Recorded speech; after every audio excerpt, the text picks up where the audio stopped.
Imagine a sunny day in Sarajevo, June 28, 1914, where the heir to a vast empire steps into an open car, waving to crowds that include determined activists in their midst. A young Bosnian Serb named Gavrilo Princip takes action, and in that instant, tensions rise. But was it really just one event that led the world into a major global conflict it had ever seen? No, my friends. The event involving Archduke Franz Ferdinand was merely the spark that lit a fuse laid decades earlier. A fuse woven from threads of nationalism, imperialism, militarism, and tangled alliances that turned Europe into a region of high stakes waiting to unfold. In this deep dive, we'll peel back the layers of history they don't teach in school, revealing the hidden ambitions, secret pacts, and cultural obsessions that made conflict not just possible, but inevitable. Think about it. By 1914, Europe was a continent of empires on the brink, with Germany rising like a phoenix from unification in 1871, eager for colonies and status, while Britain and France held on to their vast overseas dominions, from the sands of Africa to the jungles of Asia. Nationalism wasn't just pride, it was a strong sense of identity, especially in the Balkans, where Slavic peoples dreamed of forming independent states free from Austrian and Ottoman influence. We'll explore how these forces intertwined, how a full support promise from Germany to Austria-Hungary influenced decisions, and why lesser-known factors like railway timetables and visionary beliefs pushed leaders forward. Stick around, because what you'll learn here will change how you see not just WWI, but the challenges of today. Did you know that the arms race included massive battleships that cost fortunes and symbolized national strength? Or that public opinion was stirred by sensational journalism? Let's start with the beating heart of it all, nationalism, the force that united communities and reshaped empires. As we journey through this, picture the maps being redrawn through negotiations, the landscapes that shaped strategies, and the millions of lives affected, all because of decisions made in grand palaces far from the action. This isn't just history, it's a lesson etched in the annals of time. Nationalism, that inspiring sense of pride and identity, was the silent architect behind the events of World War I, far beyond the single event in Sarajevo. It was the glue that bound people to their flags and the motivator that divided them along ethnic lines. In the late 19th century, as empires like Austria-Hungary and the Ottomans spanned over diverse peoples, a wave of Pan-Slavism swept through the Balkans, where Serbs, Croats, and Bosnians yearned for a unified Slavic state free from foreign influence. Serbia, having gained independence in the 1870s, became the beacon for this dream, secretly supporting groups like the Black Hand, whose members planned the Archduke's disruption not as random action, but as a calculated move against Austrian oversight. But nationalism wasn't confined to the fringes. In Germany, freshly unified under Bismarck's strong leadership, it manifested as a fervent belief in cultural excellence, fueling demands for a place in the sun through colonies and military presence. France, still recovering from the loss of Alsace-Lorraine in the Franco-Prussian War of 1870-71, nurtured a determined nationalism that aimed to reclaim lost territories, while in Britain, patriotism celebrated the empire on which the sun never set, breeding caution toward any rival. Eye-catching fact: did you know that nationalist secret societies like the Black Hand trained members in Belgrade cafes, blending discussions with strategy? Or that Italian irredentism drew Italy into the situation despite initial alliances? These passions weren't abstract. They mobilized millions, with posters depicting national heroes in unity, ensuring that when the call came, ordinary folks stepped forward, believing in the progress of nation over the challenges ahead.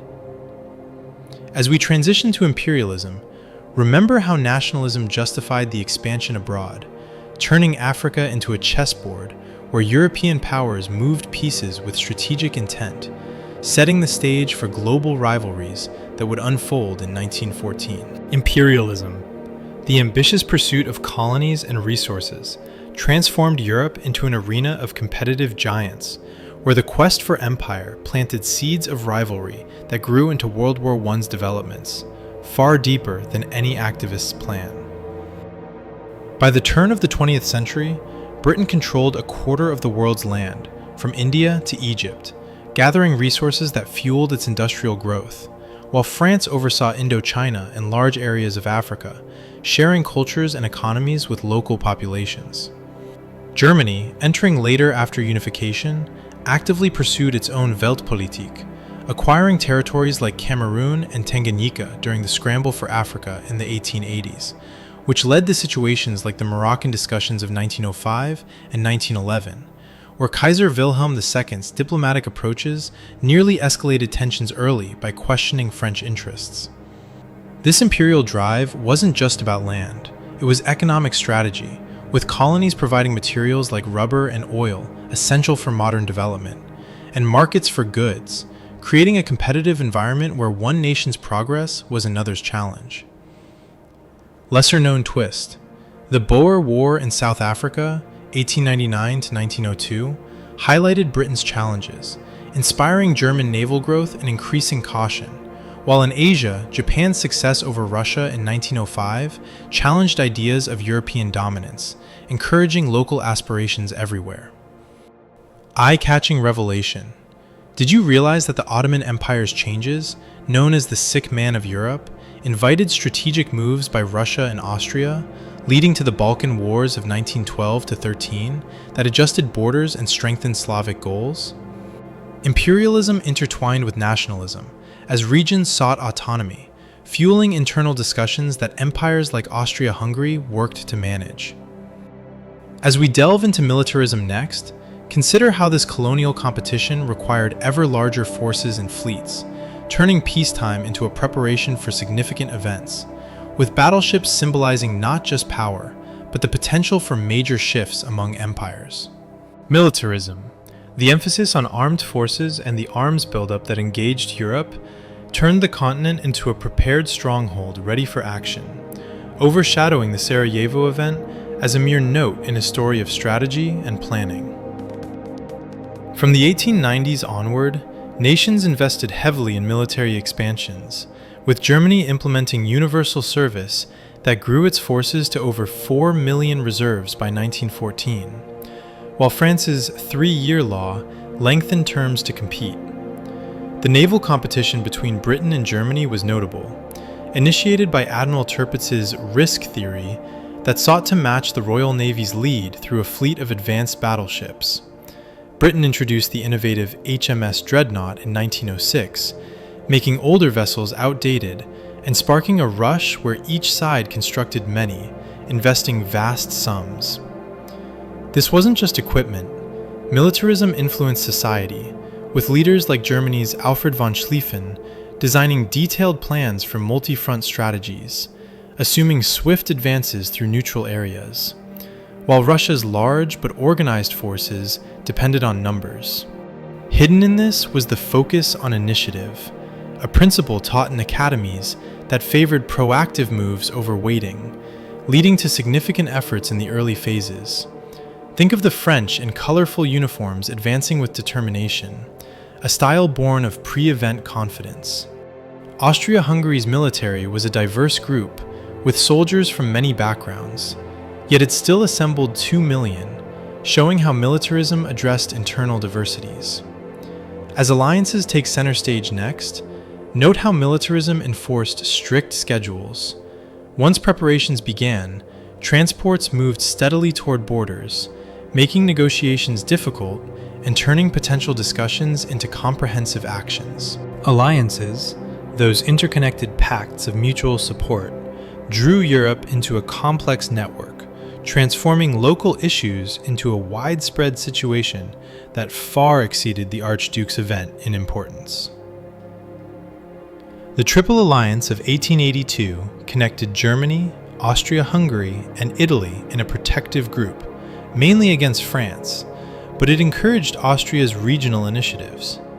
Meanwhile, the Triple Entente developed from the Franco-Russian Agreement of 1894 and the Entente Cordiale between Britain and France in 1904, including Britain's 1907 accord with Russia to surround the Central Powers.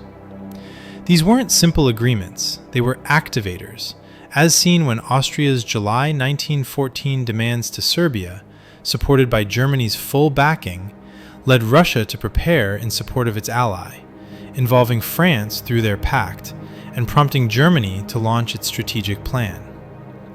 Britain's pledge to Belgian independence, established in 1839, but called upon in 1914, drew the empire in, expanding the situation with contributions from colonies across India to Africa.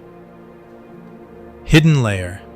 Italy's private terms allowed it to remain neutral at first, changing sides in 1915 for territorial assurances, revealing alliance's adaptability, eye-catching shift that influenced many. Captivating detail. Did you know Japan's 1902 Anglo-Japanese agreement involved it against Germany, taking Pacific areas in a less discussed aspect? Alliance's heightened concerns, with Germany's surround fears leading to proactive steps, while Russia's gradual preparations, taking time due to distances, urged quick choices. Flowing into the Balkan situation, these pacts turned the area's cultural mix into a trigger that alliances expanded into major developments, where local identities met international commitments in dynamic balance. The Balkan powder keg, a vibrant region of cultural diversities and imperial transitions, developed over years before reaching a peak, making the event in Sarajevo merely the final element in a mix of dynamics that shaped World War I's beginnings. Once part of the Ottoman Empire's expansive territories, the Balkans evolved in the 19th century, with nations like Greece, Serbia, and Bulgaria achieving autonomy through conflicts such as the Russo-Turkish engagement of 1877 to 78, which opened opportunities that Austria-Hungary utilized by incorporating Bosnia in 1908, challenging Serbia's pan-Slavic visions. The Balkan Wars of 1912 to 13 allowed Serbia to expand significantly, incorporating areas like Kosovo and Macedonia, but created ongoing discussions with Austria, who saw Serbia as a factor in its multicultural harmony, encompassing Hungarians, Czechs, Poles, and Slavs, all seeking greater voice under Habsburg governance. Russia's position as a supporter of Slavic interests added encouragement, offering assistance that strengthened Serbian advocates like the Black Hand, whose strategy in Sarajevo focused on Franz Ferdinand during a symbolic visit representing Austrian presence. Eye-catching secret. Austrian officials were aware of potential disruptions but continued, possibly viewing it as a chance for resolution. Historians discuss whether it was oversight or strategic planning. Lesser-known factor. The Young Turk movement in 1908 refreshed Ottoman approaches, but adjustments in the Balkans shifted influences, forming groups like the Balkan League that realigned after successes, fostering caution. This area's energy connected with major powers' goals. Germany pursued Ottoman infrastructure for connections from Berlin to Baghdad, while Britain and France protected key pathways like Suez. Expanding on this, consider the rich cultural tapestries of the Balkans, with ancient cities like Belgrade and Sarajevo featuring Ottoman architecture blended with European styles, where cafes served as hubs for intellectual discussions and planning sessions among nationalists. Maps from this era show shifting borders like puzzle pieces, with rivers and mountains defining natural divisions that influence strategic thinking. Diplomatic gatherings in Vienna's opulent halls featured leaders in formal attire debating territorial claims, while public festivals celebrated ethnic heritages with traditional dances and music, highlighting the pride that fueled movements. Russia's vast landscapes, with endless steppes and grand palaces in St. Petersburg, hosted meetings where czars and advisors plotted support for kin across borders, using telegraphs to coordinate. Austria's diverse empire showcased grand balls in Budapest and Prague, where uniforms of various regiments symbolized unity amid underlying tensions. These visuals underscore how the Balkans weren't just a hotspot, but a mosaic of aspirations, where imperial maps drawn in ink represented real communities' futures, leading into the full support from Germany that amplified regional strategies into broader implications. The blank check assurance, Germany's complete commitment to Austria-Hungary, served as the catalyst that elevated Balkan developments into an international scenario, highlighting strategic goals that surpassed the Sarajevo incident. In early July 1914, after the event, Austrian officials requested German endorsement during key discussions. Kaiser Wilhelm II and Chancellor Bethmann Hollweg provided this blank check on July 5th, assuring total backing even if it involved complications with Russia, aware it could grow. This strengthened Austria to present its firm requirements to Serbia on July 23rd, calling for control of anti-Austrian messages and Austrian participation in reviews, conditions set for non-acceptance, as Serbia agreed to most but not all, resulting in formal actions on July 28th. Germany's forward-thinking views, a belief in transformative opportunities as part of national path, supported this, with the spirit of 1914 bringing Germans together in shared enthusiasm, addressing deeper concerns of progress. Captivating hidden truth. Internal German records indicate Bethmann Hollweg adjusted sequences to present Russia as initiator, planning to maintain Britain's position while addressing France efficiently. Eye-catching approach that had unexpected outcomes when Belgium's situation united opponents. Lesser-known angle. Austria's Konrad von Hötzendorf had promoted proactive measures against Serbia for years, viewing 1914 as a window, while Germany's strategy sessions in 1912 had already considered actions before Russia's enhancements finished. This commitment linked with alliances, involving Russia and setting off the chain.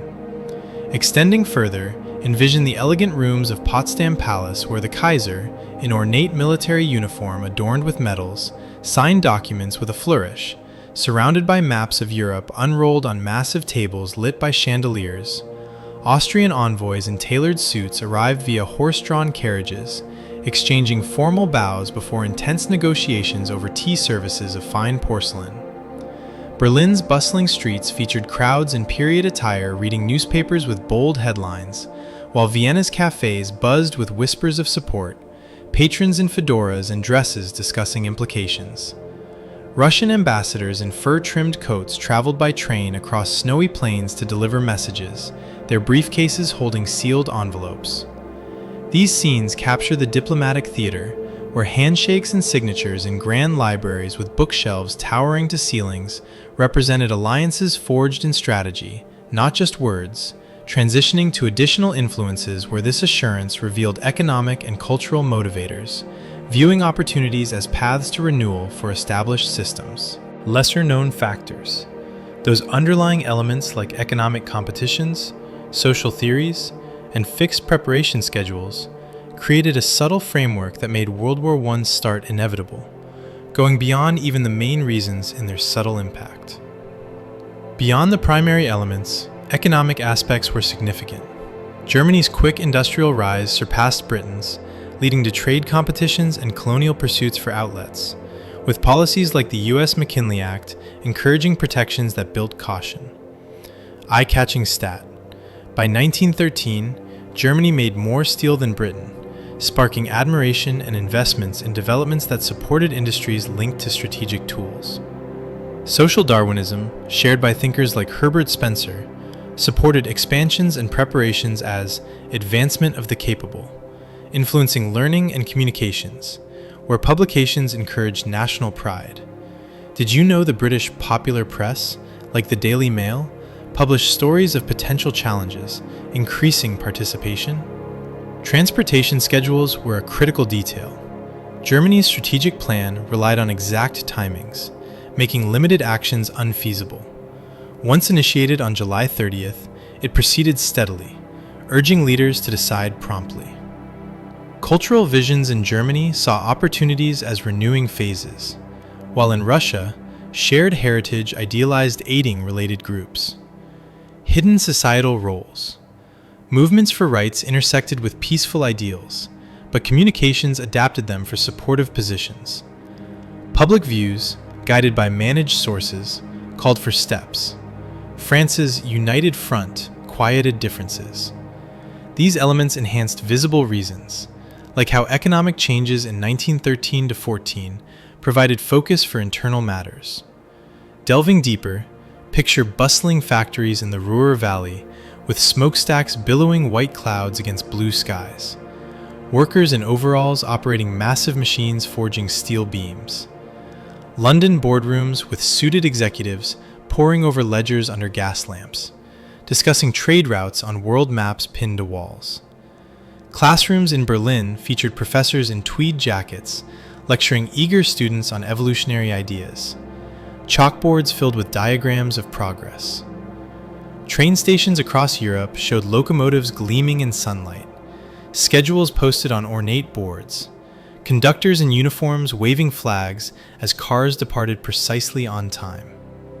Russian steppes with horse riders carrying messages across golden fields, while Parisian salons hosted intellectuals in elegant attire, debating philosophies over wine. These images highlight how everyday innovations and ideas wove into the larger narrative, propelling the shift from talks to actions, turning possible resolutions into extended engagements. The escalation and mobilization, that swift progression from demands to movements, demonstrated how connected reasons drove Europe forward, with the event serving as reason rather than main driver. After Serbia's incomplete response to Austria's requests on July 25th, Austria prepared, leading Russia to partial readiness on July 29th to discourage advances. Germany, concerned about multiple fronts, requested Russia stop on July 31st, taking steps on August 1st when not complied. Then toward France August 3rd, starting the strategic approach through neutral Belgium on August 4th, which Britain referenced to engage that day. This chain reaction came from alliance's structure. France upheld its Russian agreement, Britain its Belgian assurance, while Italy paused. Eye-catching details. Russian communications delayed by processes, enabling German initiatives. Captivating fact. Kaiser Wilhelm's late suggestion to adjust Belgian plans was overlooked by strategists, illustrating military priority over policy. Lesser known. Ottoman involvement in October 1914, attracted by German resources and shared objectives, expanded areas to the Middle East, while Japan's August steps secured German Pacific positions, broadening the scope. Preparation's magnitude was impressive. Germany transported 3 million and 11,000 trains, a coordination achievement turned complex. Cultural energy reached highs with groups gathering at departures, inspired by messages promising swift outcomes. Broadening this, visualize Vienna's imperial offices with clerks in crisp shirts, stamping documents under crystal lamps, telegraphs clicking Morse code across wires strung between poles. Moscow's grand stations with steam engines hissing, soldiers in greatcoats boarding cars amid waving families in colorful scarves.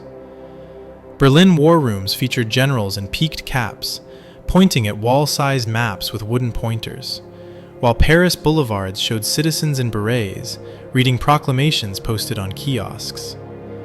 London's Thames reflected battleships docked, sailors in white uniforms drilling on decks, under Union Jacks fluttering in the breeze. Ottoman minarets towered over Istanbul markets, where merchants in fezzes discussed news, and Tokyo harbors with modern vessels, prepared for distant actions.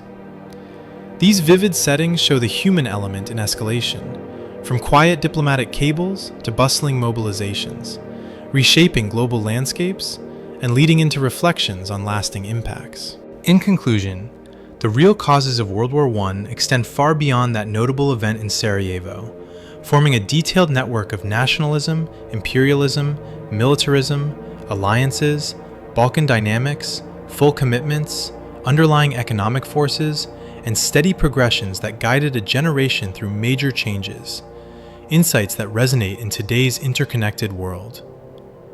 We've explored how Pan-Slavic ideals interacted with imperial strategies, how battleship developments represented broader competitions, and how confidential agreements like the blank check shifted caution to determination.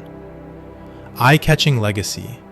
The conflict's extensive participation led to the League of Nations, yet planted ideas for future events through treaty adjustments. Captivating insight. Without these elements, the event might have resolved like earlier situations, but combined, they made developments certain. Lesser-known effect. Contributions from colonial areas in India and Africa participated in European efforts, inspiring autonomy movements that transformed empires afterward. Today, as nations navigate resources and boundaries, recall WWI's messages. Nationalism can inspire or challenge. Alliances safeguard or connect. And subtle goals often guide paths. So, what if we applied these lessons? Share your thoughts below. Was Germany key in influences, or was it a natural progression? If this video helped you, make sure to like it. It really supports the channel. Subscribe for more videos like this, and share it with someone who'd benefit. Thanks for watching. See you in the next one.